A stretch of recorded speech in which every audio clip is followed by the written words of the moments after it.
যে ধন চাই, সম্পদ চাই, তারা এই রেমিডিটা অবশ্যই করতে পারে।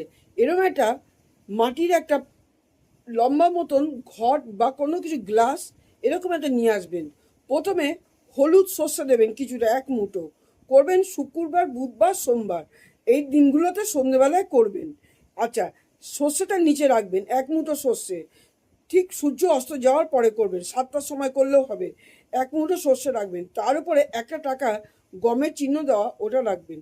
তার মধ্যে আবার এক মুঠো চাল ওর মধ্যে রাখবেন, এইটুকু ছোট ঘট পাওয়া গেলেও হবে। এবারে ওটাকে মনোবাসনা করে মুখটা লাল কাপড় দিয়ে, রলিমলি সুতো দিয়ে, লাল হলুদ যেই সুতোটা হয় সেই সুতো দিয়ে বাঁধবেন। 3বার গিট দেবেন। গিটটা ওম নমো ভগবতে নম, ওম নমো ভগবতে নম, ওম নমো ভগবতে নম, 3বার মন্ত্রটা বলে, আর লক্ষ্মী দেবীর মন্ত্র শ্রীম শ্রীম শ্রীম 3বার বলে, এইটা আপনি, এটা কুবের দেব অত্যন্ত সন্তুষ্ট হন। মা লক্ষ্মীর পাশে এটা রেখে দিন। যাদের অর্থ সম্পদের যাদের প্রয়োজন আছে, যারা অর্থ সম্পদ লোকের কাছে পাচ্ছেন না, তারাও এটা করতে পারে। এটার মাধ্যমে এটা করে রাখবেন, যখন তখন আপনি পেতে পারেন।